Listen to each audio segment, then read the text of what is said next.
just waiting for the last few to be entering before we start this evening's webinar, so bear with us, please.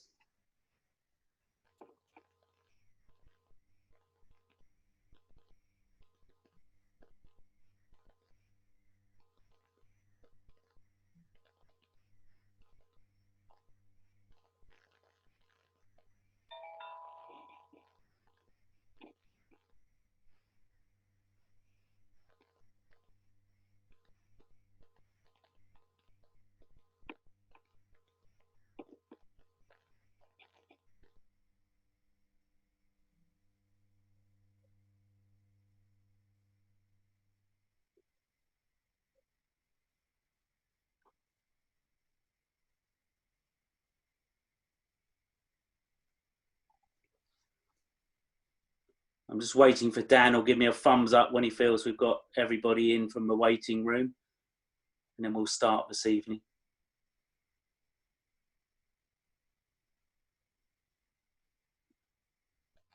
I think probably 1 more minute, Graham, then you can start. Thank you.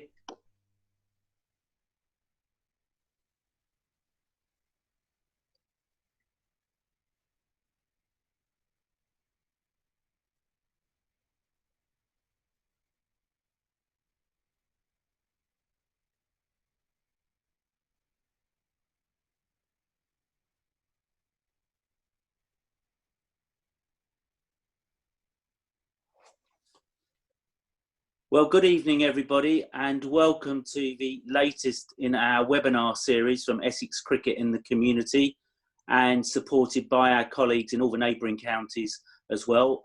Welcome to this evening's session, which is hopefully going to be on helping you to create a development plan. I hope it doesn't sound too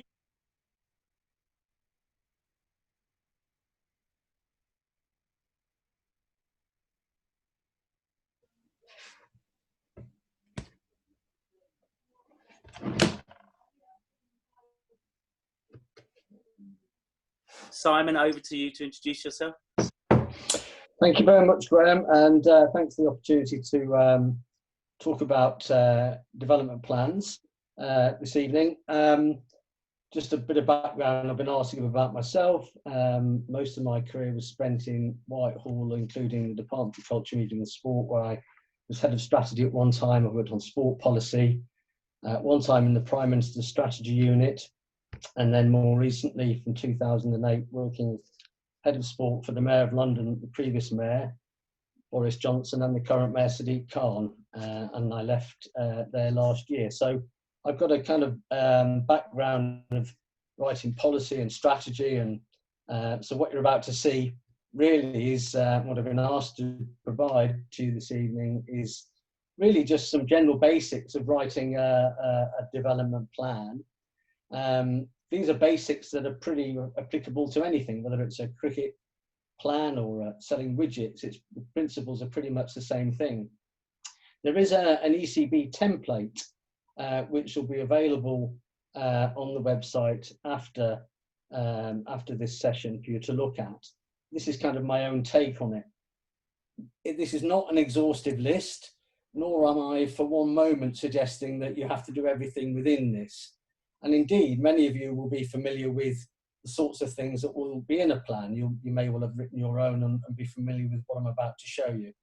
But I've been asked to do this evening for those who may need just a little help and may not have done one before, just to give some ideas. So it really is just for you to take from it what you feel you need or what you feel applies to you. I don't want it to be too onerous. I'm quite aware. I play cricket myself, lifelong cricket fan and player, and I'm well aware that for most clubs, simply getting a team out or getting someone to do the tees is the extent of the time that they have available. This is a hobby, so I'm not suggesting that every club has to do everything within here. But I do think that that planning anything, whatever it is, at any level, is obviously a good thing to do. Particularly at a time at the moment, of course, when we're going through this awful time with coronavirus, the future is uncertain, and how are we all going to fare if we get some cricket this season, and of course going into next year, who knows, will we be able to keep and recruit new players and keep the ones we've got? So this is a kind of run through. You're probably doing much of this already, so this is just a way of formalising some of the things that you may well be doing already. Graham, you're going to take the first 3 slides, I think, aren't you? Yep. Thank you very much. And also, just take this opportunity to remind everyone that's used to the webinars and perhaps those that are new tonight, we have the chat room, which hopefully you can find on your screen. If you have got questions for Simon or myself, please enter it on there and we'll do our level best to answer a few at the end. And if it's too specific, we will come back to you individually and answer that question. But I think, as Simon has already said, the first few slides I'm just going to show you tonight are very familiar to all clubs that have got club mark, because we've encouraged clubs to use that over the last few years as a way of looking at their whole structure of their club, whether it's a lack of players, whether it's a desire to get more volunteers, whether you need to improve your facilities or your finances, but really to look inwardly at your club and see, have you got enough supporters? Are you actually working with everyone in your club, making them aware of what your intentions are and where you want your club to go in the next 5 to 10 years? And we're strong believers at ECB, and I'm sure if you talk to any of the successful clubs in the county, and don't have to be big clubs, but clubs that have got a good foundation, a lot of it is built on that strong sort of governance at the bottom, where they know where they're going to go as a club, and then the rest of it falls into place because they've got the right basis for it. And I think we're going to be coming out of this situation now with an ideal opportunity for clubs to perhaps, if they haven't already been considering it, re-evaluating where their club's going to be. For too many clubs, I feel it's all about just Saturday afternoon cricket. We've got a venue there that's available in a lot of places 7 days a week throughout the summer and quite often into the winter as well. What do we do as a club to make the most of that in our whole community? And are we sharing it? Are we really making people aware of what's about? And this might just be an opportunity for clubs who, I'm having a lot of conversations on a daily basis about their possible risk of even surviving throughout this issue. And we're just trying to throw out some ideas tonight that maybe look beyond just that Saturday team. Are there some other areas that make your club worth investing in? So hopefully I've not taken too much of your agenda, Simon. I'll let you speak for a long time now. Thank you very much. Okay, Dan, if we can, Dan's clicking on the slides. So Dan, if we can go to that's it. So this is a summary now of what we're going to cover, which is the rationale for a development plan and why it matters. Just some suggestions for content, some tips for how to write a plan. And as I said before, it's just take from this what you need. And then just have a quick look at kind of a look and feel of a document with some format and just some examples as well. So that's what we're going to cover in the time available. We've got till 5:30. So the rationale basically is that there has, in the last 20, 30 years, and certainly in recent years, an increasing drive to professionalise sport, whether that starts from the sports governing bodies, which the ECB is a part of that. But there is an increasing drive to professionalise sport right the way down from governing bodies through to clubs as well. And of course, in recent years, with the advent of things like the National Lottery, funding is linked to minimum standards, and we all have to comply with those standards in order to get the money. So kind of whether we like it or not, there's a carrot and stick involved with having to do this stuff. But of course, good planning and governance applies at any level, whether or not you're a small club or a large club playing in a league. The principles can be the same. Next, Dan. So the first thing I think, for reasons we've already talked about, this is a hobby, okay? So let's keep it simple. Let's keep the plan relevant to your club. Keep it proportionate for your needs. It could be a 100-page document, it could be one side of A4, but keep it proportionate to your needs. And of course, what it has to be for you and the resources you have available It has to be suitable for what is really practical delivery. Otherwise, of course, the whole thing is pointless. Next. So keeping it with an eye on keeping it simple, I think there really are 4 key stages, key elements to any sort of plan. Starting, and we will cover these points in turn, starting with analysis, analyze the current situation before you get started. You then need to formulate your plan, and we'll go through these stages. Then, of course, it's about implementation of that plan and how you review that plan going forward, which then feeds back into the analysis, and we go around in that sort of strategy planning cycle as a continual thing. So it's not a kind of linear thing, it's going around at each stage, reviewing, analysing and adjusting as we go. Next, Dan. So in terms of getting started, before you start, clearly you need to identify who's going to write the plan, who's going to hold the pen on this thing. It may be more than one person, there's different chapters, but you need one pen holder and identify who's actually going to do it. And clearly you need to identify what resources and support he or she will have. Will the committee help? Who's going to kind of help in, act as a kind of, as a mentor or as a critical friend to whoever's writing the report? What is the scope of the report? What's it supposed to cover? Is it supposed to cover every part of a cricketing aspect? Is there non-cricketing aspects it's going to cover? Be clear about the scope of the report and what it's going to cover as part of that. And what is the timescale for it? Is it a year, 3 years, 5 years, 50 years? Again, be absolutely clear about that. Three years tends to be a pretty standard one, but you may want to look at longer term goals as well. Who is it you're going to consult with? Clearly your players, your members. Do you need to think about parents, consulting them? Is there a local authority consultation as part of this? Local businesses, I don't know if you're trying to get sponsorship. And there may well be an avenue into Essex and Dan's team. We'll say some more about that as well. And then clearly, what's the timeline for completion of the plan? I would suggest setting yourself a date, or you can find yourself drafting a plan forever, because everyone will want to just one more thing and add something to it. So set a clear timeline for completion of the plan. And then finally, what are you going to do in terms of publication and future use of the plan? How are you going to publish it? In what format? Okay, Dan.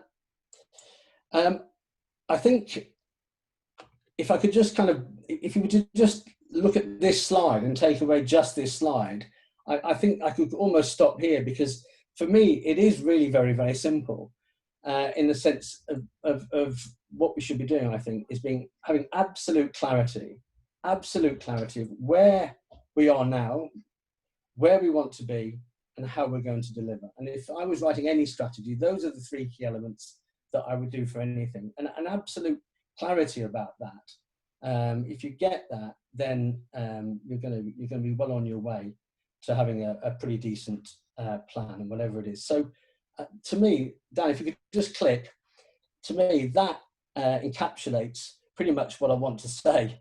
And if you can do that and have clarity about that, then I could almost stop talking. But let's keep going, Dan, and let's move on and just look at those 3 things in turn.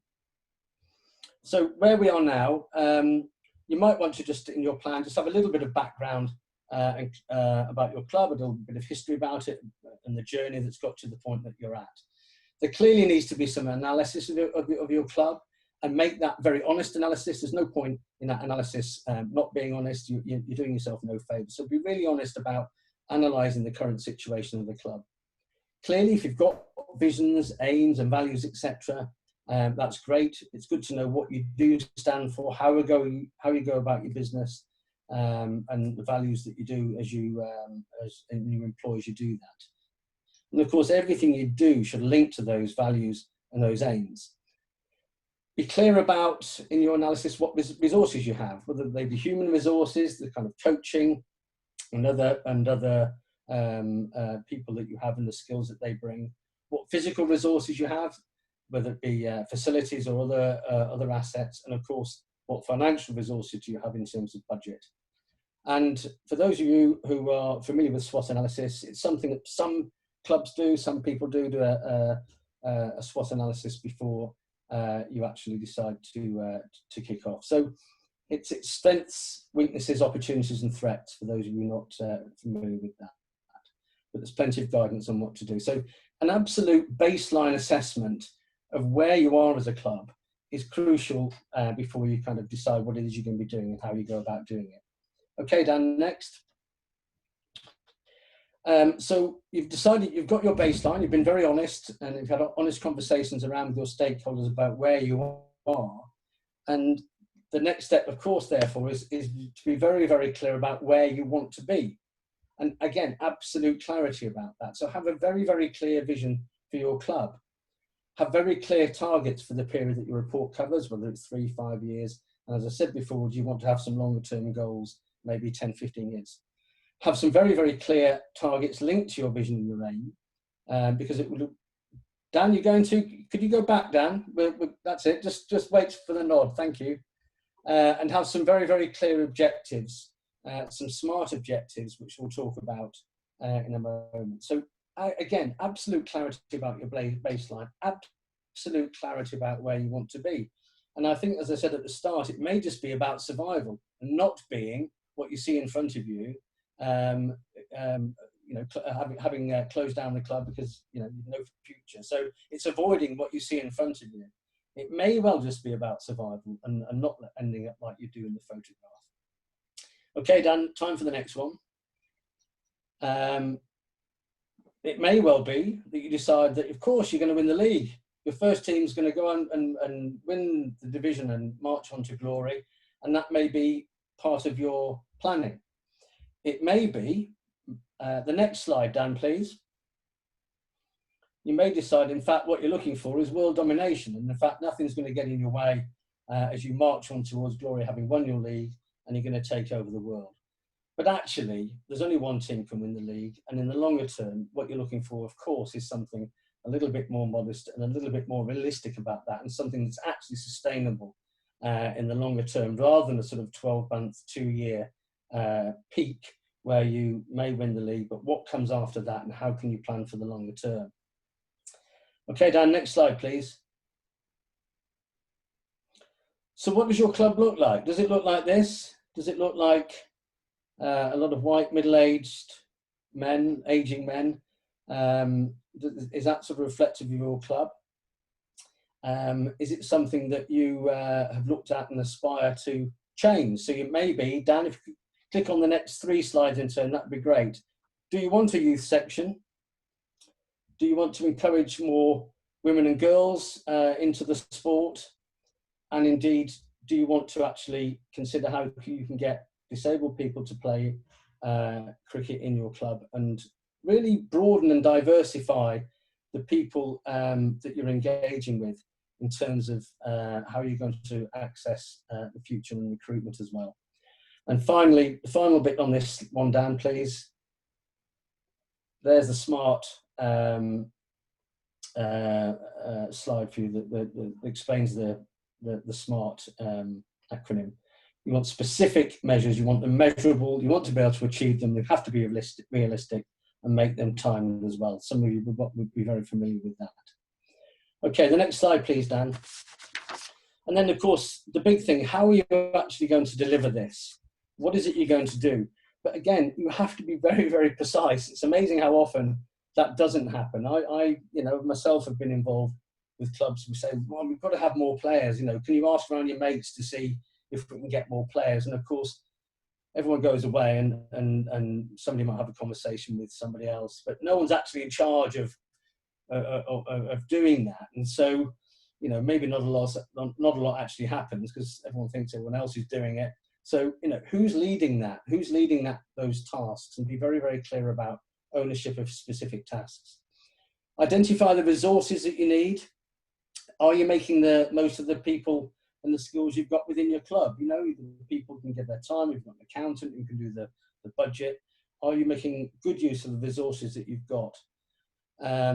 What funding might be available to you? ECB have funding. There's lottery funding now on stream, Sporting, and of course. And not so much funding, but in terms of club support, I mean, the work that the Essex Cricket and Dan's team does with people like Graham and the people that work on Dan's team, I can't commend them highly. They are fantastic. So the support there, if you want it. I don't know if I've given you too much billing there, guys, but the work you do is fantastic. So there's a lot of support there for clubs that isn't just about money. What structures do you have? Is your committee structure right? Do you need to set up I hate to use the phrase subcommittee or a working group for women and girls, for example, but have you got the right structures to deliver what it is you're looking to do? How are you sharing the workload? You know, there's that whole thing about one person's doing everything, that poor person's running around, maybe a benevolent dictator, but you know, one person doing everything is quite common. And what happens in terms of succession planning? So share the workload. Be prepared to learn from others. There's plenty of good practice out there, and of course, be prepared to do things differently. So Dan, if you just click, please.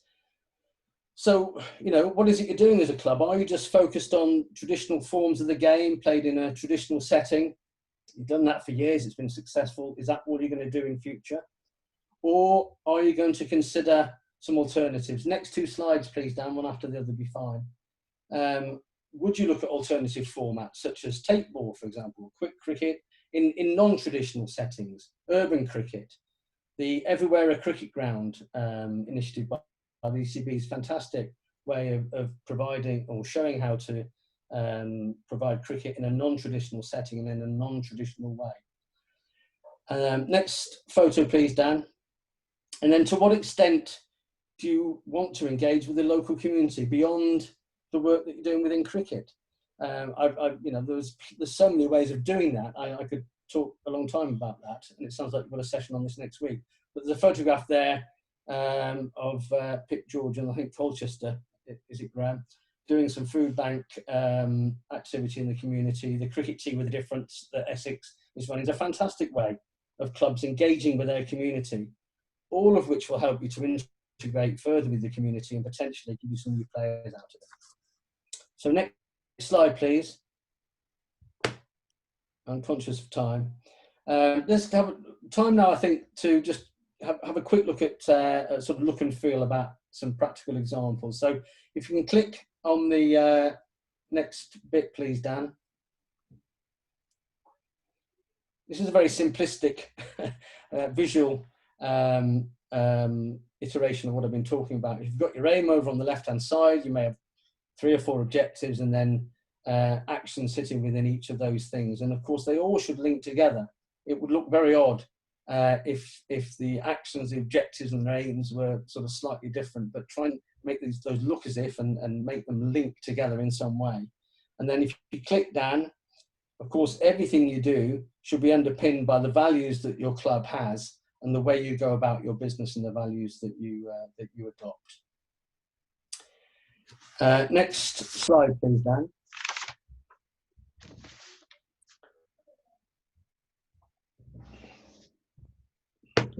Next slide, Dan, please. Thank you. Oh, no, go back. Thank you. Graham very, very helpfully sent me, and it'll be helpful to you, a couple of really, really good examples of some development plans. One was from Malden Cricket Club, and then this one from Gallywood Cricket Club, and both of which are excellent. I'm sure there are plenty of others. Those are just the 2 I saw.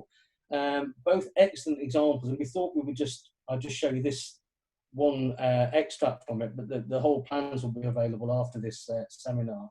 And I've got to say that the Gallywood one in particular is one of the best I've seen. It really is excellent. I have no affiliation to Gallywood, by the way, but this sort of thing, and this is just one page from it, sets out pretty much what I'm talking about. You can see across the top there where it says reference number. Each action has a number. There's a very, very clear activity. It talks about emphasis. It talks about the area of the club. There's a link to each objective, and then there's ownership of that activity there. And that is a really, really good way of bringing to life exactly the sort of thing I'm talking about. So next slide, please, Dan. And then finally, really what we're looking at is the format of your plan. Is it going to be web-based? Are you going to produce hard copies? What's it going to include within it? I'm not suggesting every plan should include a risk register. or a comms plan, you might expect it to see some sort of budget in there. But a comms plan can be a very good way of just telling people what you're doing and showing the local community that you're welcoming them to your club, and explaining and showing that you exist, basically. And then next one, please, Dan. And then finally, of course, what you want to do is monitor and review your plan. Identify regular monitoring points, almost certainly going to be through your committee. But keep it under review. It's it's a living document. Don't let it sit on the shelf, that old chestnut. And then consider timing for the next version, because before you know it, you'll be through the plan and it'll be time to start thinking about the next one. Next slide. I've said it before, if you remember one thing, please just remember this one thing, this one slide, where we are now, where we want to be, how we deliver.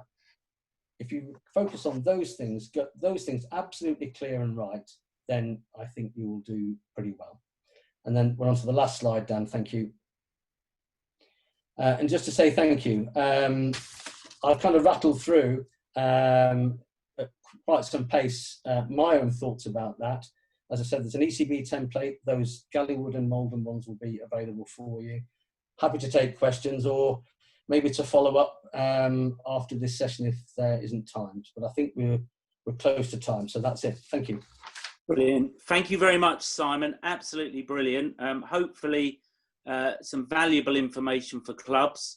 And I think the important message is, again, pitch it at the level for your club. Don't feel compelled to come out with massive documents if your club doesn't need it, or if you're not resourced at this stage to be able to do that. But I strongly believe there's a chance here for clubs to really think about where they want to go. And I think the idea, Simon, of sharing with your local community, perhaps get in touch with a local parish council or something, show them what your plans are. I think one of the very important bits of perhaps developing a plan is that it will certainly help you when you go for funding. To be able to share with a funding body exactly where your club is trying to go, what you're trying to do, can only enhance your application. And if it's something that is achievable and looks relevant, I'm sure they'll be wanting to help you. And also just not a plea, but a request from Natalie, who very much leads on our women and girls, that if women and girls is a subject that you're very keen to develop as a club, perhaps consider that as a little subsection, put it in a separate document, so that when you're discussing with Natalie here or in a separate group at your club, that has got a distinct section and can work through, because it might not get lost, but if it's in a big plan, may not get the focus that perhaps you're looking for. But can't thank you enough for that, Simon. Natalie or Dan, I don't know, on the question and answers tonight, have we got anything in the chat box? No, I think just Simon covered so much information there that was really interesting. Just probably one for you, Graham, with around club mark and the potential changing of that going forward. Is there a specific format for club mark? Clubs have used like the 4 Ps in the past, or as Simon says there, just doing what's right for their individual club will suit club mark's needs. Thank you. Good question, Andrew. For now, I quite like the document that was produced by the ECB, the Club Mark 1. We can share that with any clubs that have not seen it before. Equally, some of the stuff that Simon has given us tonight is even better than what we've got. So I don't think there's any hard and fast rules. Clubs are not obliged to use any of the templates or anything we've given. We're just there to sort of try and provide support. And I can't urge clubs enough. Everyone knows that we'll always help you at Essex. And if clubs want to sort of talk through elements of how you develop a plan or where to look next, please do get in touch with us, because we can't help you if you don't get in touch. And we don't want clubs, in the same way that we've tried to help financially and make sure you're sound, we don't want to hear clubs folding because of a lack of players or a lack of ability to go forward. And this may be just that chance to speak to us to try and help that. So I hope that's helped tonight. I think we've just about used up our allotment of time, if there's no other questions. Just a quick advert, but next week we have 2 more webinars, as hopefully as usual. Tuesdays is a wider community engagement. That's at midday. And on Thursday, we will have another webinar on the women and girls game at present. As always, they should all be recorded. So if you do miss them, then hopefully you better catch up. So Dan, unless there's anything else, thank you very much for your attendance. Thank you.